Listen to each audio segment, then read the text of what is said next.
Hello. Hello. Sir साहब जी। हाँ भगत जी। बोलिए बगल। मैं पूछा तबीयत ठीक है मेरी 3 दिन से। हाँ जी। नहीं कर रहा। कहाँ एक से? दो बार। हाँ जी। आप जिस व्यक्ति से बात कर रहे हैं उन्होंने आपके कॉल को होल्ड पर रखा है। कृपया लाइन पर बने रहिए। The person you are speaking with has.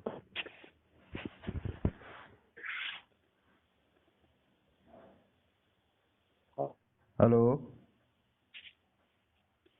Hello. एक बार। हेलो। हेलो। सर साहब जी। तो सर जी, बोलिए बगल जी। भाई तबीयत के बारे में पूछना। तबीयत ठीक है। राजस्थान से बोल रहा हाँ जी। हूँ। राजस्थान से बोल रहा हूँ जी। हाँ जी बोलो। मैं पूछा भाई तबीयत कई दिन से ठीक नहीं रही मेरी। हाँ भक्ति भी कर रहा हूँ। हाँ जी। तबीयत ठीक नहीं रही। तबीयत ठीक नहीं रह रही। हाँ जी। नियम मर्यादा में रहो परमात्मा के में। नियम में है जो। भाई नियम मर्यादा तो परहेज तो करना पड़ेगा परमात्मा के। खाली खाली दवाई दवाई खाते रहोगे, परहेज नहीं रखोगे तो भी काम नहीं चलेगा। हाँ जी। हम्म। प्रेम तो साथ रखा भाई। मर्यादा सब ध्यान रखा पूरा। हैं? मर्यादा सभी रखी संभाल के। नहीं, ये तो भगत जी ये अध्यात्म मार्ग है, इसमें लगता नहीं है।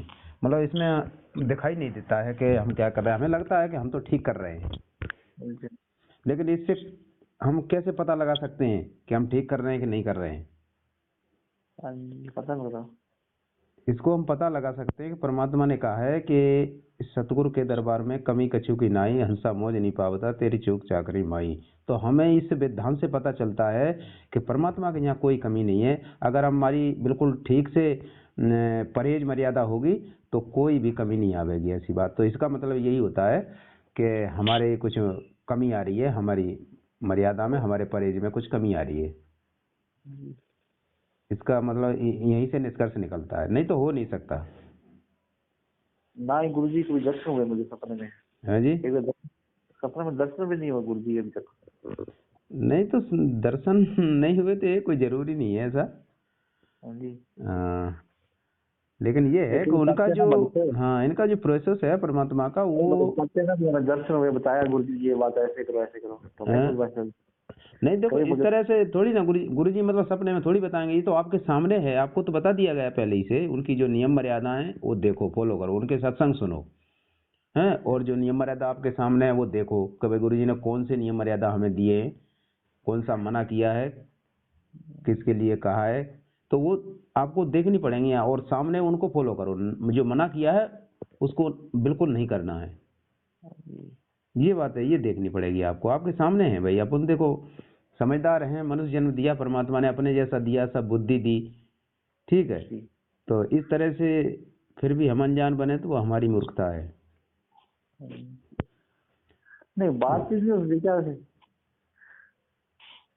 गुरु जी से। हाँ जी। अगर बात करना चाहे तो कोई है ऐसा प्रोसीजर? नहीं भगत जी, अब इस टाइम तो कोई ऐसा चारा ही नहीं है गुरु जी से कोई बात बात करने का।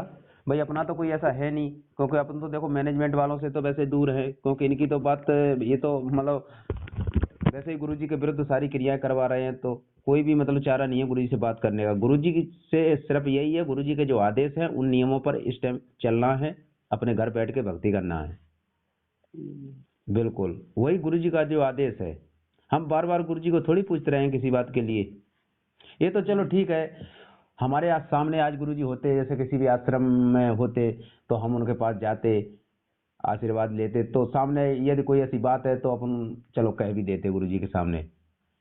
लेकिन पीठ पीछे से मतलब इस तरह से सोचना, तो ये तो चलो आज तो आप ऐसी बात कर रहे हो कि चलो बात नहीं हो सकती। यदि कल को गुरु जी हमारे इस दुनिया में से चले जाएंगे सतलोक, तो उसके बाद फिर भगत किससे बात करेंगे, किसका आधार बना के भक्ति करेंगे बताओ? है। तो ये हमें सोचना चाहिए। आज से ही हमें परमात्मा इस बात को पे भक्तों को दृढ़ करना चाहते हैं कि आगे के समय में तुम कैसे करोगे। वो रिहर्सल परमात्मा अभी करवा रहे हैं वर्तमान में ये। और अभी तो रहते हुए हमें आगे फिर थोड़ा बहुत समझा भी देंगे बीच में जो गलतियां होंगी। तो इस तरह से सोचना चाहिए कि ऐसी स्थिति में हमें केवल गुरु जी ने जो हमें पहले पढ़ा रखा है, जो आदेश दिए हुए हैं, उनके आधार से अपना भक्ति करो। नियमों के आधार से कि हम कहाँ गलती कर रहे हैं। तो ये बात है भगत जी। और देखो उनकी नियम मर्यादा देखो, बाकी जो बत्ती है वो अपना करो और अपना क्षमा याचना करो। बिल्कुल भी ना पता हो किसी गलती को तो बात अलग होती है, अनजाने में छिपी हुई, लेकिन जानबूझ के उन नियमों को देखो कि हम कौन से नियम में फेल हो रहे हैं, क्या कर रहे हैं। या तो आपने कुछ किया है तो बताओ, तो फिर शंका समाधान पे मतलब कोई बात बताओ, कोई पॉइंट बताओ, तो उसके बाद में बताएंगे फिर। जब तो पता चलेगी।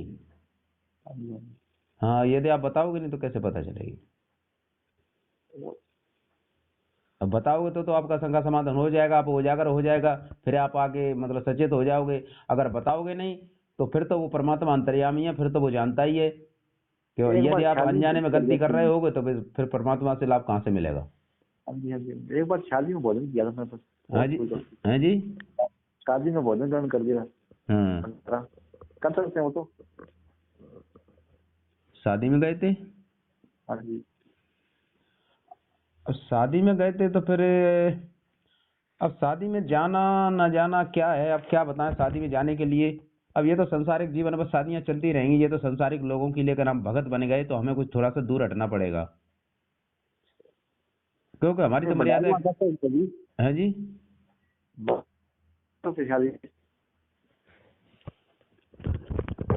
हेलो, मैं पूछ रहा हूँ भगत जी कर सकते हैं शादी में।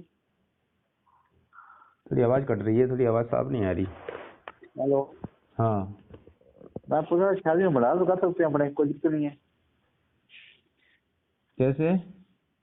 शादी में भंडारा कर सकते हैं, कोई दिक्कत नहीं है। शादी में भंडारा कर सकते हैं। भंडारा तो कर सकते हो, लेकिन इतना कहा है परमात्मा ने, लेकिन ये कहा है देखो कहीं अगर इमरजेंसी हो जाना तो मतलब जाओ, लेकिन फिर भी भंडारा करोगे किसी के यहाँ जाओगे तो वो तो ऋण तो चढ़ेगा ही अपने ऊपर। हाँ जी, और जितना खाए तो दे देंगे उसको, ऋण तो चढ़ेगा ही। तो गुरुजी ने थोड़ा सा इसलिए मतलब कहा है कि मतलब कहीं इमरजेंसी हो तो वहाँ जाओ तो उसका उतना जितना तुमने खाया उतना उसका वहाँ दे दो। तो यहाँ हम ये सोच सकते हैं कि हम खा के दे देंगे तो ये आदत हमारी बनी रहेगी आगे भी। तो हम सोचेंगे चलो उसके यहाँ भी चले जाते हैं दे आवेंगे, लेकिन ये आदत हमारी छूटेगी नहीं। तो हमें ये सोचना चाहिए कि जिससे हम जाए ना तो ही बढ़िया है, ना तो खाने से बचेंगे और ना देना पड़ेगा और उसके कर्ज से बचेंगे। फिर क्यों मतलब झंझट में पड़े इसी में, हैं? अगर ये सोचते हैं कि भाई चलो वो यूँ कहेगा कि हमारे यहाँ आए नहीं तो इसको फिर लोकलाज में आ जाओगे कि भाई दोनों बातें बनी रहें कि तुम्हारा कर्ज भी उतर जाए और फिर लोकलाज भी बनी रहे कि वो भी कहेगा चलो ठीक है वो आया तो था। लेकिन हमें यहाँ लोकलाज भी नहीं करनी है। हाँ जी, वो जाना पड़ता है, क्या करें वो। है जी, जाना पड़ता है, वो हमारे आते हैं हमें जाना पड़ता है, क्या करें। वो यही लोकलाज है ना कि वो हमारे यहाँ आते हैं और फिर हमें जाना पड़ता है, इसी को लोकलाज कहते हैं।